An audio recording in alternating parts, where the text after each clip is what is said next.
ಓಂ ಗಂ ಗಣಪತಯೇ ನಮಃ. ಹಾಯ್ ಹಲೋ ನಮಸ್ಕಾರ.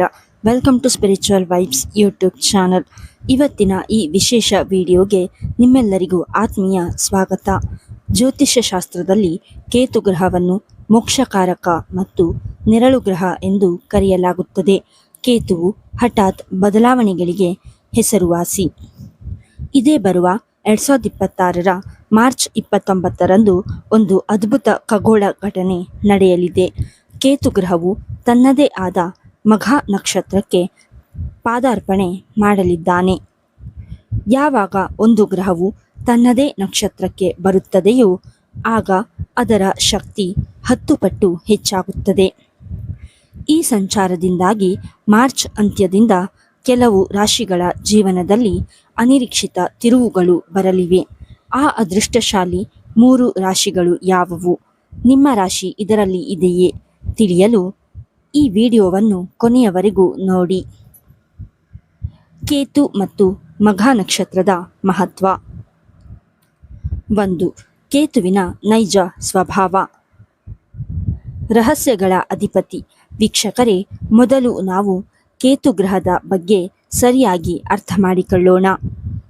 ಜ್ಯೋತಿಷ್ಯದಲ್ಲಿ ಕೇತುವನ್ನು ಜನ್ಮ ಮರಣದ ಚಕ್ರದಿಂದ ಮುಕ್ತಿ ನೀಡುವವ ಎನ್ನಲಾಗುತ್ತದೆ. ವೈರಾಗ್ಯ ಮತ್ತು ಜ್ಞಾನ.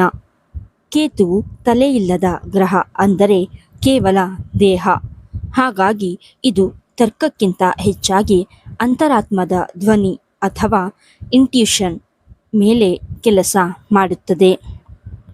ಭೌತಿಕ ಲಾಭ. ಅನೇಕರು ಕೇತುವನ್ನು ನೋಡಿ ಹೆದರುತ್ತಾರೆ. ಆದರೆ ಕೇತುವು ಶುಭ ಸ್ಥಾನದಲ್ಲಿದ್ದರೆ ಅಥವಾ ತನ್ನದೇ ನಕ್ಷತ್ರದಲ್ಲಿದ್ದರೆ ಒಬ್ಬ ಸಾಮಾನ್ಯ ವ್ಯಕ್ತಿಯನ್ನು ರಾತ್ರೋರಾತ್ರಿ ಶ್ರೀಮಂತನನ್ನಾಗಿ ಮಾಡುವ ಶಕ್ತಿ ಹೊಂದಿದೆ. ವಿದೇಶಿ ಯೋಗ. ಕೇತುವು ಸೀಮಾತೀತ ಗ್ರಹ, ಅಂದರೆ ಗಡಿಗಳನ್ನು ಮೀರಿ ಬೆಳೆಯುವುದು. ಅದಕ್ಕಾಗಿಯೇ ಕೇತು ಬಲವಾಗಿದ್ದಾಗ ವಿದೇಶ ಪ್ರಯಾಣ, ವಿದೇಶಿ ಕಂಪನಿಗಳೊಂದಿಗೆ ವ್ಯವಹಾರ ಅಥವಾ ಅನಿರೀಕ್ಷಿತ ಧನಲಾಭ ಉಂಟಾಗುತ್ತದೆ. 2. ಮಘ ನಕ್ಷತ್ರ.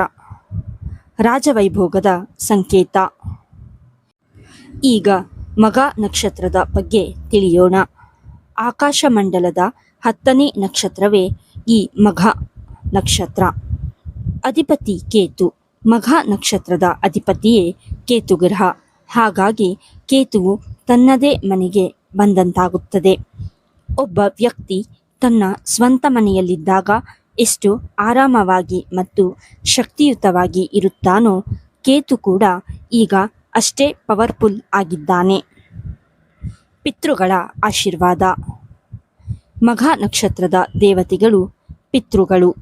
ಈ ನಕ್ಷತ್ರದಲ್ಲಿ ಕೇತು ಸಂಚರಿಸುವಾಗ ನಮ್ಮ ಹಿರಿಯರ ಪುಣ್ಯ ಫಲಗಳು ನಮಗೆ ಲಭಿಸುತ್ತವೆ. ಅರ್ಧಕ್ಕೆ ನಿಂತ ಆಸ್ತಿ ವಿವಾದಗಳು ಬಗೆಹರಿಯುವುದು ಅಥವಾ ಪಿತ್ರಾರ್ಜಿತ ಆಸ್ತಿ ಕೈ ಸೇರುವುದು ಇದೇ ಕಾರಣಕ್ಕೆ. ಸಿಂಹಾಸನ. ಮಘ ನಕ್ಷತ್ರದ ಚಿಹ್ನೆ ರಾಜ ಸಿಂಹಾಸನ. ಇದು ಅಧಿಕಾರ, ಗೌರವ ಮತ್ತು ನಾಯಕತ್ವದ ಸಂಕೇತ. ಕೇತುವಿನ ಈ ಸಂಚಾರವು ಸಮಾಜದಲ್ಲಿ ನಿಮಗೆ ಒಂದು ಗುರುತನ್ನು ತಂದುಕೊಡಲಿದೆ. 3. ಮಾರ್ಚ್ 29ರ ಮಹತ್ವ. ಬದಲಾವಣೆಯ ಆರಂಭ. ಮಾರ್ಚ್ 29, 2026ರಂದು ಕೇತುವು ಹಸ್ತ ನಕ್ಷತ್ರದಿಂದ ಮಘ ನಕ್ಷತ್ರಕ್ಕೆ ಪ್ರವೇಶ ಮಾಡಲಿದ್ದಾನೆ. ಜ್ಯೋತಿಷ್ಯದ ಪ್ರಕಾರ ಇದೊಂದು ನಕ್ಷತ್ರ ಪರಿವರ್ತನೆ. ಪ್ರಭಾವ. ಗ್ರಹಗಳು ರಾಶಿ ಬದಲಾಯಿಸಿದಾಗ ಉಂಟಾಗುವ ಬದಲಾವಣೆಗಿಂತ ನಕ್ಷತ್ರ ಬದಲಿಸಿದಾಗ ಉಂಟಾಗುವ ಫಲಿತಾಂಶಗಳು ಅತಿ ವೇಗವಾಗಿರುತ್ತವೆ. ಯಾರಿಗೆ ಲಾಭ? ವಿಶೇಷವಾಗಿ ಮೇಷ, ಸಿಂಹ ಮತ್ತು ಧನು ರಾಶಿಯವರಿಗೆ ಈ ಸಂಚಾರವು ರಾಜಯೋಗಕ್ಕೆ ಸಮಾನವಾದ ಫಲ ನೀಡಲಿದೆ. ಏಕೆಂದರೆ ಈ ರಾಶಿಗಳ ಮೇಲೆ ಕೇತುವಿನ ದೃಷ್ಟಿ ಮತ್ತು ಮಘ ನಕ್ಷತ್ರದ ಪ್ರಭಾವವು ಧನಾತ್ಮಕವಾಗಿ ಬೀರುತ್ತದೆ. ಈ ಪ್ರಭಾವವು ಕೇವಲ ಮಾರ್ಚ್ಗೆ ಸೀಮಿತವಾಗಿಲ್ಲ. ಮುಂದಿನ ಕೆಲವು ತಿಂಗಳುಗಳ ಕಾಲ ನಿಮ್ಮ ವೃತ್ತಿ ಜೀವನದಲ್ಲಿ ಒಂದು ದೊಡ್ಡ ಶಿಫ್ಟ್ ಅಥವಾ ಬದಲಾವಣೆಯನ್ನು ನೀವು ಕಾಣಲಿದ್ದೀರಿ. ವೀಕ್ಷಕರೇ, ನೆನಪಿಡಿ, ಕೇತುವು ನಮಗೆ ಏನನ್ನಾದರೂ ನೀಡುವ ಮೊದಲು ನಮ್ಮಲ್ಲಿರುವ ಹಳೆಯ ಅಹಂಕಾರ ಅಥವಾ ಅನಗತ್ಯ ವಿಷಯಗಳನ್ನು ಕಿತ್ತುಕೊಳ್ಳಬಹುದು. ಆದರೆ ಅದಕ್ಕೆ ಬದಲಾಗಿ ಅವನು ನೀಡುವ ಉಡುಗೊರೆ ಬಹಳ ದೊಡ್ಡದಾಗಿರುತ್ತದೆ. ಹಾಗಾಗಿ ಈ ಬದಲಾವಣೆಯನ್ನು ಧೈರ್ಯದಿಂದ ಸ್ವೀಕರಿಸಿ. 1. ಮೇಷರಾಶಿ. ವೀಕ್ಷಕರೇ, ಈಗ ಮೊದಲನೆಯದಾಗಿ ನಾವು ಚರ್ಚಿಸಲಿರುವ ಅದೃಷ್ಟಶಾಲಿ ರಾಶಿ ಮೇಷರಾಶಿ. ಮೇಷರಾಶಿಯವರಿಗೆ ಕೇತುವಿನ ಈ ಮಘ ನಕ್ಷತ್ರ ಪ್ರವೇಶವು ಒಂದು ರೀತಿಯಲ್ಲಿ ವರದಾನ ಎಂದೇ ಹೇಳಬಹುದು. ಏಕೆಂದರೆ ಕೇತುವು ನಿಮ್ಮ ರಾಶಿಯಿಂದ ಶುಭ ಸ್ಥಾನದಲ್ಲಿ ಸಂಚರಿಸುತ್ತಾ ನಿಮ್ಮ ವ್ಯಕ್ತಿತ್ವದಲ್ಲಿ ಒಂದು ಹೊಸ ಕಳೆಯನ್ನು ತರಲಿದ್ದಾನೆ. ಕಳೆದ ಕೆಲವು ತಿಂಗಳುಗಳಿಂದ ನೀವು ಅನುಭವಿಸುತ್ತಿದ್ದ ಗೊಂದಲಗಳಿಗೆ ಈಗ ತೆರೆ ಬೀಳುವ ಸಮಯ ಬಂದಿದೆ. 1. ವೃತ್ತಿಜೀವನದಲ್ಲಿ ದೊಡ್ಡ ಬದಲಾವಣೆ. ಉದ್ಯೋಗ ಮತ್ತು ವೃತ್ತಿಜೀವನದ ಬಗ್ಗೆ ನೋಡುವುದಾದರೆ ಮೇಷರಾಶಿಯವರಿಗೆ ಈ ಅವಧಿಯು ಅತ್ಯಂತ ಸುವರ್ಣಮಯವಾಗಿರಲಿದೆ. ಹೊಸ ಅವಕಾಶಗಳು.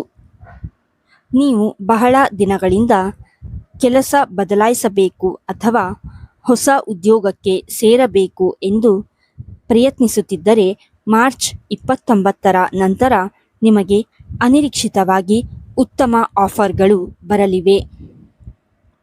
ಸ್ಥಗಿತಗೊಂಡ ಕೆಲಸಗಳು. ಯಾವುದೋ ಕಾರಣಕ್ಕೆ ಅರ್ಧಕ್ಕೆ ನಿಂತು ಹೋಗಿದ್ದ ನಿಮ್ಮ ಪ್ರಾಜೆಕ್ಟ್ಗಳು ಅಥವಾ ಸರ್ಕಾರಿ ಕೆಲಸಗಳು ಈಗ ವೇಗವನ್ನು ಪಡೆದುಕೊಳ್ಳಲಿವೆ. ಮೇಲಾಧಿಕಾರಿಗಳ ಪ್ರಶಂಸೆ. ನಿಮ್ಮ ಕಠಿಣ ಪರಿಶ್ರಮಕ್ಕೆ ತಕ್ಕ ಮನ್ನಣೆ ಸಿಗಲಿದೆ. ಆಫೀಸ್ನಲ್ಲಿ ನಿಮ್ಮ ಮಾತಿಗೆ ಬೆಲೆ ಹೆಚ್ಚಾಗಲಿದೆ ಮತ್ತು ಬಡ್ತಿಯ ಸಾಧ್ಯತೆಗಳು ದಟ್ಟವಾಗಿವೆ. 2. ಆರ್ಥಿಕ ಲಾಭ ಮತ್ತು ಹೂಡಿಕೆ. ಇನ್ನು ಹಣಕಾಸಿನ ವಿಷಯಕ್ಕೆ ಬಂದರೆ ಮೇಷರಾಶಿಯವರಿಗೆ ಹಠಾತ್ ಧನಲಾಭದ ಯೋಗವಿದೆ. ವ್ಯಾಪಾರಸ್ಥರಿಗೆ ಲಾಭ. ನೀವು ಸ್ವಂತ ವ್ಯಾಪಾರ ಮಾಡುತ್ತಿದ್ದರೆ ಈ ಕೇತುವಿನ ಸಂಚಾರವು ಹೊಸ ಗ್ರಾಹಕರನ್ನು ಮತ್ತು ದೊಡ್ಡ ಆರ್ಡರ್ಗಳನ್ನು ತಂದುಕೊಡಲಿದೆ. ಮಾರುಕಟ್ಟೆಯಲ್ಲಿ ನಿಮ್ಮ ಬ್ರ್ಯಾಂಡ್ ವ್ಯಾಲ್ಯೂ ಹೆಚ್ಚಾಗಲಿದೆ. ಹೂಡಿಕೆಯ ಲಾಭ. ಹಿಂದೆ ನೀವು ಮಾಡಿದ್ದ ಶೇರ್ ಮಾರ್ಕೆಟ್ ಅಥವಾ ಭೂಮಿಯ ಮೇಲಿನ ಹೂಡಿಕೆಗಳಿಂದ ಈಗ ಬಂಪರ್ ಲಾಭ ಸಿಗುವ ಸಮಯ. ಅದೃಷ್ಟದ ಬೆಂಬಲ. ಲಾಟರಿ, ಪಿತ್ರಾರ್ಜಿತ ಆಸ್ತಿ ಅಥವಾ ವಿಮೆಯ ಮೂಲಕ ಅನಿರೀಕ್ಷಿತವಾಗಿ ಹಣ ಕೈ ಸೇರುವ ಸಂಭವವೂ ಇದೆ. 3. ವೈಯಕ್ತಿಕ ಬೆಳವಣಿಗೆ ಮತ್ತು ಆತ್ಮವಿಶ್ವಾಸ. ವೈಯಕ್ತಿಕವಾಗಿ ನಿಮ್ಮಲ್ಲಿ ಒಂದು ದೊಡ್ಡ ಬದಲಾವಣೆ ಕಾಣಿಸಿಕೊಳ್ಳಲಿದೆ. ಆತ್ಮವಿಶ್ವಾಸ. ಕೇತುವಿನ ಪ್ರಭಾವದಿಂದ ನಿಮ್ಮ ನಿರ್ಧಾರ ತೆಗೆದುಕೊಳ್ಳುವ ಸಾಮರ್ಥ್ಯ ಹೆಚ್ಚಾಗಲಿದೆ. ಇಲ್ಲಿಯವರೆಗೆ ಇದ್ದ ಭಯ ದೂರವಾಗಿ ಧೈರ್ಯದಿಂದ ಮುನ್ನುಗ್ಗುವಿರಿ. ಪ್ರಭಾವಶಾಲಿ ವ್ಯಕ್ತಿಗಳ ಭೇಟಿ. ಈ ಅವಧಿಯಲ್ಲಿ ನೀವು ಸಮಾಜದ ಗಣ್ಯ ವ್ಯಕ್ತಿಗಳನ್ನು ಅಥವಾ ನಿಮ್ಮ ಕ್ಷೇತ್ರಕ್ಕೆ ಸಂಬಂಧಿಸಿದ ತಜ್ಞರನ್ನು ಭೇಟಿಯಾಗುವಿರಿ. ಅವರ ಮಾರ್ಗದರ್ಶನ ನಿಮ್ಮ ಜೀವನದ ದಿಕ್ಕನ್ನೇ ಬದಲಿಸಿ ಯಶಸ್ಸಿನತ್ತ ಕೊಂಡೊಯ್ಯಲಿದೆ. ಮೇಷರಾಶಿಯವರಿಗೆ ವಿಶೇಷ ಸಲಹೆ. ಮೇಷರಾಶಿಯವರೇ, ಕೇತುವು ನೀಡುವ ಅವಕಾಶಗಳು ಮಿಂಚಿನಂತೆ ಬಂದು ಹೋಗುತ್ತವೆ. ಹಾಗಾಗಿ ಈಗ ಮಾಡದಿದ್ದರೆ ಇನ್ಯಾವತ್ತೂ ಇಲ್ಲ ಎಂಬ ಜಾಗರೂಕತೆ ಇರಲಿ. ಯಾವುದೇ ಸಣ್ಣ ಅವಕಾಶವನ್ನು ನಿರ್ಲಕ್ಷಿಸಬೇಡಿ. ಸೋಮಾರಿತನ ಬಿಟ್ಟು ಶ್ರಮ ವಹಿಸಿದರೆ ಈ ಮಾರ್ಚ್ ತಿಂಗಳು ನಿಮ್ಮ ಜೀವನದ ಒಂದು ಮೈಲಿಗಲ್ಲಾಗಲಿದೆ. 2. ಸಿಂಹರಾಶಿ. ನಿಮ್ಮದೇ ನಕ್ಷತ್ರದಲ್ಲಿ ಕೇತು. ವೀಕ್ಷಕರೇ, ಈಗ ನಾವು ಚರ್ಚಿಸಲಿರುವ ಎರಡನೇ ಅದೃಷ್ಟಶಾಲಿ ರಾಶಿ ಸಿಂಹರಾಶಿ. ಸಿಂಹರಾಶಿಯವರಿಗೆ ಈ ಅವಧಿಯು ಅತ್ಯಂತ ವಿಶೇಷ. ಏಕೆ ಗೊತ್ತೇ? ಕೇತುವು ಪ್ರವೇಶಿಸುತ್ತಿರುವ ಈ ಮಘ ನಕ್ಷತ್ರ ಬರುವುದೇ ಸಿಂಹರಾಶಿಯಲ್ಲಿ. ನೇರ ಪ್ರಭಾವ. ಅಧಿಪತಿಯಾದ ಕೇತುವು ನಿಮ್ಮ ರಾಶಿಯ ನಕ್ಷತ್ರಕ್ಕೆ ಬರುವುದರಿಂದ ಇದರ ಸಂಪೂರ್ಣ ಸಕಾರಾತ್ಮಕ ಶಕ್ತಿ ನೇರವಾಗಿ ನಿಮ್ಮ ಮೇಲೆಯೇ ಬೀಳಲಿದೆ. ಭಾಗ್ಯೋದಯ. ಇಲ್ಲಿಯವರೆಗೆ ಯಾವುದೋ ಒಂದು ಅಜ್ಞಾತ ಭಯ ಅಥವಾ ಗೊಂದಲ ನಿಮ್ಮನ್ನು ಕಾಡುತ್ತಿದ್ದರೆ ಮಾರ್ಚ್ 29ರ ನಂತರ ನಿಮ್ಮ ಅದೃಷ್ಟದ ಬಾಗಿಲು ತೆರೆಯಲಿದೆ. ನಿಮ್ಮ ವ್ಯಕ್ತಿತ್ವದಲ್ಲಿ ಒಂದು ರೀತಿಯ ರಾಜ ಗಾಂಭೀರ್ಯ ಮತ್ತು ತೇಜಸ್ಸು ಮರುಕಳಿಸಲಿದೆ. 1. ಆರ್ಥಿಕ ಚೇತರಿಕೆ ಮತ್ತು ಹಳೆಯ ಬಾಕಿ ವಸೂಲಿ. ಹಣಕಾಸಿನ ವಿಷಯದಲ್ಲಿ ಸಿಂಹರಾಶಿಯವರಿಗೆ ಇದು ರಿಲೀಫ್ ನೀಡುವ ಸಮಯ. ಹಳೆಯ ಹೂಡಿಕೆ. ಈ ಹಿಂದೆ ನೀವು ಎಲ್ಲೋ ಹೂಡಿಕೆ ಮಾಡಿ ಮರೆತು ಹೋಗಿದ್ದ ಹಣ ಅಥವಾ ಬರುವುದಿಲ್ಲ ಎಂದುಕೊಂಡಿದ್ದ ಬಾಕಿ ಹಣ ಅನಿರೀಕ್ಷಿತವಾಗಿ ನಿಮ್ಮ ಕೈ ಸೇರಲಿದೆ.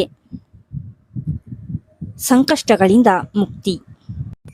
ಸಾಲದ ಸುಳಿಗೆ ಸಿಲುಕಿದ್ದವರಿಗೆ ಅಥವಾ ಆರ್ಥಿಕ ಮುಗ್ಗಟ್ಟಿನಿಂದ ಪರದಾಡುತ್ತಿದ್ದವರಿಗೆ ಹೊಸ ಆದಾಯದ ಮೂಲಗಳು ಸೃಷ್ಟಿಯಾಗಲಿವೆ. ಲಕ್ಷ್ಮೀದೇವಿಯ ಕೃಪೆ ನಿಮ್ಮ ಮೇಲೆ ಹರಿಯಲಿದ್ದು ಬ್ಯಾಂಕ್ ಬ್ಯಾಲೆನ್ಸ್ನಲ್ಲಿ ಚೇತರಿಕೆ ಕಾಣುವಿರಿ. 2. ವೃತ್ತಿ ಪ್ರಗತಿ ಮತ್ತು ವಿದೇಶ ಯೋಗ. ವೃತ್ತಿರಂಗದಲ್ಲಿ ಸಿಂಹರಾಶಿಯವರು ಈ ಬಾರಿ ಸಿಂಹನಡೆಯನ್ನೇ ಹಾಕಲಿದ್ದಾರೆ. ಬಡ್ತಿ ಮತ್ತು ಅಧಿಕಾರ. ನೀವು ಕೆಲಸ ಮಾಡುವ ಸ್ಥಳದಲ್ಲಿ ನಿಮ್ಮ ಜವಾಬ್ದಾರಿಗಳು ಹೆಚ್ಚಾಗಲಿವೆ. ನಿಮ್ಮ ನಾಯಕತ್ವದ ಗುಣವನ್ನು ಗುರುತಿಸಿ ಮ್ಯಾನೇಜ್ಮೆಂಟ್ ನಿಮಗೆ ಉನ್ನತ ಪದವಿ ನೀಡುವ ಸಾಧ್ಯತೆ 90%ರಷ್ಟಿದೆ. ವಿದೇಶ ಪ್ರಯಾಣ. ಯಾರು ವಿದೇಶಕ್ಕೆ ಹೋಗಿ ಕೆಲಸ ಮಾಡಬೇಕು ಅಥವಾ ಅಲ್ಲಿ ಉನ್ನತ ಶಿಕ್ಷಣ ಪಡೆಯಬೇಕು ಎಂದು ಕನಸು ಕಾಣುತ್ತಿದ್ದೀರೋ ಅವರಿಗೆ ಈ ಕೇತುವಿನ ನಕ್ಷತ್ರ ಬದಲಾವಣೆ ಸುವರ್ಣಾವಕಾಶ ತರಲಿದೆ. ವೀಸಾ ಸಂಬಂಧಿತ ಸಮಸ್ಯೆಗಳು ಇದ್ದರೆ ಈ ಸಮಯದಲ್ಲಿ ಅವು ಸುಲಭವಾಗಿ ಬಗೆಹರಿಯಲಿವೆ. 3. ಮನೆ ಮನದಲ್ಲಿ ಸುಖ ಸಮೃದ್ಧಿ. ಕೇವಲ ಹಣ ಕೆಲಸ ಮಾತ್ರವಲ್ಲದೆ ಕೌಟುಂಬಿಕವಾಗಿಯೂ ನಿಮಗೆ ಶುಭ ಸುದ್ದಿಗಳು ಕಾಯುತ್ತಿವೆ. ಶುಭ ಕಾರ್ಯಗಳು. ಮನೆಯಲ್ಲಿ ಮದುವೆ, ನಾಮಕರಣ, ಮುಂಜಿ ಅಥವಾ ಗೃಹ ಪ್ರವೇಶದಂತಹ ಮಂಗಳ ಕಾರ್ಯಗಳು ಜರುಗುವ ಯೋಗವಿದೆ. ದೀರ್ಘಕಾಲದ ಕೌಟುಂಬಿಕ ಕಲಹಗಳು ಸಂಧಾನದ ಮೂಲಕ ಅಂತ್ಯಗೊಳ್ಳಲಿವೆ. ಸಂತೋಷದ ವಾತಾವರಣ. ಮಕ್ಕಳಿಂದ ನಿಮಗೆ ಹೆಮ್ಮೆ ತರುವಂತಹ ವಿಷಯಗಳು ಕೇಳಿ ಬರಲಿವೆ. ದಂಪತಿಗಳ ನಡುವೆ ಸಾಮರಸ್ಯ ಹೆಚ್ಚಾಗಲಿದ್ದು ಮನೆಯಲ್ಲಿ ನೆಮ್ಮದಿಯ ವಾತಾವರಣ ನೆಲೆಸಲಿದೆ. ಸಿಂಹರಾಶಿಯವರಿಗೆ ವಿಶೇಷ ಸಲಹೆ. ಸಿಂಹರಾಶಿಯವರೇ, ಮಘ ನಕ್ಷತ್ರವು ಪಿತೃಗಳಿಗೆ ಸಂಬಂಧಿಸಿದ್ದರಿಂದ ಈ ಅವಧಿಯಲ್ಲಿ ನಿಮ್ಮ ಪೋಷಕರ ಮತ್ತು ಹಿರಿಯರ ಆಶೀರ್ವಾದ ಪಡೆಯುವುದನ್ನು ಮರೆಯಬೇಡಿ. ಸೂರ್ಯನ ಆರಾಧನೆ ಮತ್ತು ಕುಲದೇವತೆಯ ಪ್ರಾರ್ಥನೆ ನಿಮ್ಮ ಯಶಸ್ಸನ್ನು ಇನ್ನೂ 100ರಷ್ಟು ಹೆಚ್ಚಿಸಲಿದೆ. ಸಿಕ್ಕ ಅವಕಾಶವನ್ನು ಎರಡೂ ಕೈಗಳಿಂದ ಬಾಚಿಕೊಳ್ಳಿ. 3. ಧನುರಾಶಿ. ಆಧ್ಯಾತ್ಮ ಮತ್ತು ಯಶಸ್ಸಿನ ಸಮ್ಮಿಲನ.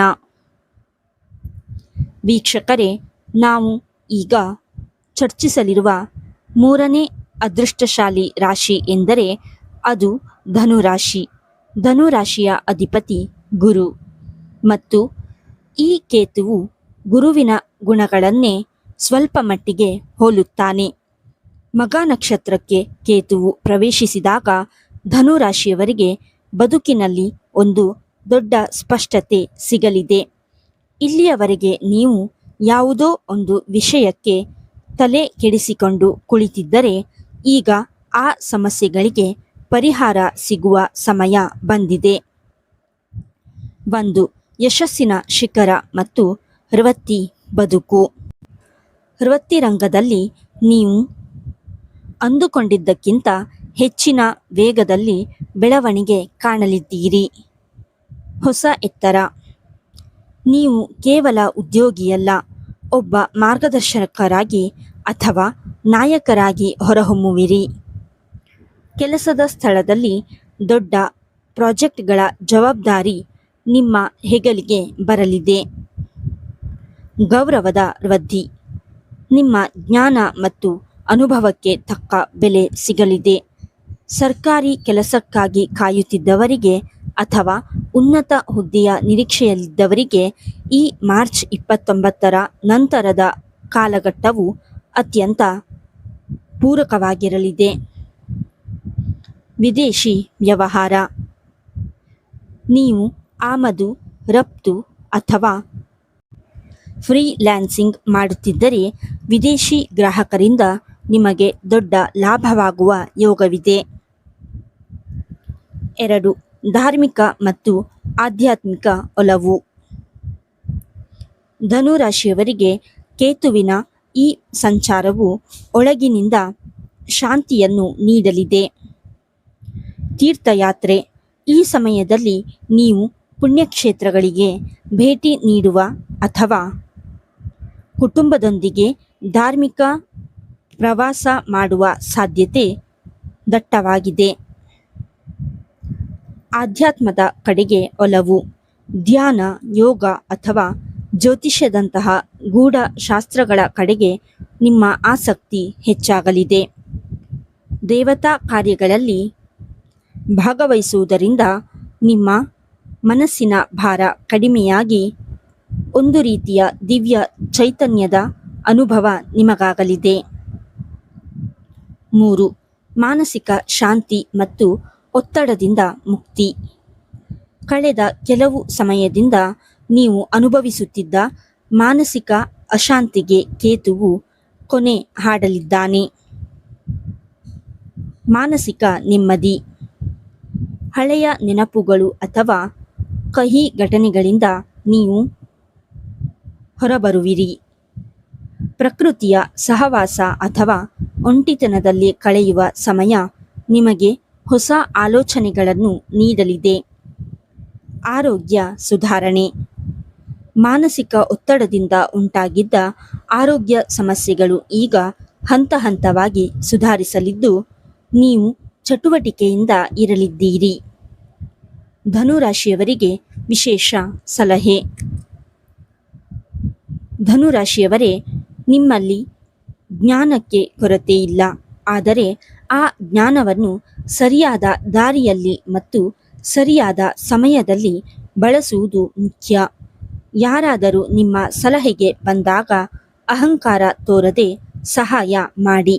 ಈ ಪುಣ್ಯ ಕಾರ್ಯವೇ ನಿಮ್ಮ ಜೀವನದ ಮುಂದಿನ ಹಾದಿಯನ್ನು ಸುಗಮಗೊಳಿಸುತ್ತದೆ. ಪರಿಹಾರಗಳು ಮತ್ತು ಸೂಚನೆಗಳು. ವೀಕ್ಷಕರೇ, ಇಲ್ಲಿಯವರೆಗೆ ನಾವು 3 ರಾಶಿಗಳ ಅದೃಷ್ಟದ ಬಗ್ಗೆ ತಿಳಿದುಕೊಂಡೆವು. ಆದರೆ ಜ್ಯೋತಿಷ್ಯ ಶಾಸ್ತ್ರದಲ್ಲಿ ಕೇವಲ ಭವಿಷ್ಯ ತಿಳಿಯುವುದು ಮುಖ್ಯವಲ್ಲ. ಬರುವ ಬದಲಾವಣೆಗಳನ್ನು ನಮಗೆ ಪೂರಕವಾಗಿ ಮಾಡಿಕೊಳ್ಳಲು ಕೆಲವು ಸರಳ ಪರಿಹಾರಗಳನ್ನು ಮಾಡುವುದು ಕೂಡ ಅಷ್ಟೇ ಮುಖ್ಯ. ಕೇತುವಿನ ಈ ಮಘ ನಕ್ಷತ್ರ ಸಂಚಾರದ ಸಂಪೂರ್ಣ ಲಾಭ ಪಡೆಯಲು ನೀವು ಮಾಡಬೇಕಾದ 3 ಮುಖ್ಯ ಪರಿಹಾರಗಳು ಇಲ್ಲಿವೆ. ಪರಿಹಾರ 1. ವಿಘ್ನಹಂತಕ ಗಣೇಶನ ಆರಾಧನೆ. ಕೇತು ಗ್ರಹಕ್ಕೆ ಅಧಿಪತಿ ದೇವತೆ ಎಂದರೆ ಅದು ಸಾಕ್ಷಾತ್ ಗಣಪತಿ. ದೈನಂದಿನ ಆರಾಧನೆ. ಪ್ರತಿದಿನ ಬೆಳಿಗ್ಗೆ ಎದ್ದ ತಕ್ಷಣ ಓಂ ಗಂ ಗಣಪತಯೇ ನಮಃ ಮಂತ್ರವನ್ನು ಕನಿಷ್ಠ 21 ಅಥವಾ 108 ಬಾರಿ ಜಪಿಸಿ. ಇದು ಕೇತುವಿನಿಂದ ಬರಬಹುದಾದ ಯಾವುದೇ ಅಡೆತಡೆಗಳನ್ನು ನಿವಾರಿಸುತ್ತದೆ. ಸಂಕಷ್ಟಹರ ಚತುರ್ಥಿ. ಸಾಧ್ಯವಾದರೆ ಪ್ರತಿ ತಿಂಗಳು ಬರುವ ಸಂಕಷ್ಟಹರ ಚತುರ್ಥಿಯಂದು ವ್ರತ ಮಾಡಿ ಅಥವಾ ಗಣೇಶನ ದೇವಸ್ಥಾನಕ್ಕೆ ಭೇಟಿ ನೀಡಿ ಕೆಂಪು ಹೂವುಗಳನ್ನು ಅರ್ಪಿಸಿ. ಇದರಿಂದ ಕೇತುವು ಪ್ರಸನ್ನನಾಗಿ ನಿಮಗೆ ಜ್ಞಾನ ಮತ್ತು ವಿವೇಚನೆಯನ್ನು ಕರುಣಿಸುತ್ತಾನೆ. ಪರಿಹಾರ 2. ಮೂಕ ಪ್ರಾಣಿಗಳ ಸೇವೆ. ನಾಯಿಗಳಿಗೆ ಆಹಾರ. ಜ್ಯೋತಿಷ್ಯದಲ್ಲಿ ನಾಯಿಗಳನ್ನು ಕೇತುಗ್ರಹದ ಪ್ರತೀಕ ಎಂದು ಪರಿಗಣಿಸಲಾಗುತ್ತದೆ. ಶಾಂತಿ ಮಾರ್ಗ. ಕೇತುವು ನಿಮ್ಮ ಮೇಲೆ ಕೆಟ್ಟ ಪ್ರಭಾವ ಬೀರಬಾರದು ಎಂದರೆ ಬೀದಿ ನಾಯಿಗಳಿಗೆ ಅಥವಾ ಸಾಕು ನಾಯಿಗಳಿಗೆ ಆಹಾರ ನೀಡುವುದು ಅತ್ಯುತ್ತಮ ದಾರಿ. ವಿಶೇಷ ಸೂಚನೆ: ಕಪ್ಪು ಅಥವಾ ಕಪ್ಪು ಬಿಳಿ ಬಣ್ಣದ ನಾಯಿಗಳಿಗೆ ರೊಟ್ಟಿ ಅಥವಾ ಬಿಸ್ಕಟ್ಗಳನ್ನು ನೀಡುವುದು ನಿಮ್ಮ ಜಾತಕದಲ್ಲಿರುವ ಕೇತು ದೋಷವನ್ನು ಕಡಿಮೆ ಮಾಡುತ್ತದೆ. ಇದು ನಿಮ್ಮ ಆರ್ಥಿಕ ಮತ್ತು ಆರೋಗ್ಯದ ಸಮಸ್ಯೆಗಳನ್ನು ದೂರವಾಗಿಸಲು ಸಹಾಯ ಮಾಡುತ್ತದೆ. ಪರಿಹಾರ 3. ಪಿತೃಗಳ ಆಶೀರ್ವಾದ ಮತ್ತು ದಾನ. ನಾವು ಮೊದಲೇ ಹೇಳಿದಂತೆ ಮಘ ನಕ್ಷತ್ರದ ಅಧಿಪತಿಗಳು ಪಿತೃಗಳು. ಅಮಾವಾಸ್ಯೆಯ ದಾನ. ಪ್ರತಿ ಅಮಾವಾಸ್ಯೆಯಂದು ನಿಮ್ಮ ಹಿರಿಯರನ್ನು ಸ್ಮರಿಸಿ ಬಡವರಿಗೆ ಅಥವಾ ಅಗತ್ಯವಿರುವವರಿಗೆ ಅನ್ನದಾನ ಅಥವಾ ವಸ್ತ್ರದಾನ ಮಾಡಿ. ಕುಲದೇವತೆ ಪ್ರಾರ್ಥನೆ. ನಿಮ್ಮ ಕುಲದೇವತೆಯ ದರ್ಶನ ಪಡೆಯುವುದು ಅಥವಾ ಮನೆಯಲ್ಲಿ ಹಿರಿಯರ ಆಶೀರ್ವಾದ ಪಡೆಯುವುದು ಈ ಕೇತು ಸಂಚಾರದ ಸಮಯದಲ್ಲಿ ನಿಮಗೆ ರಕ್ಷಾ ಕವಚದಂತೆ ಕೆಲಸ ಮಾಡುತ್ತದೆ.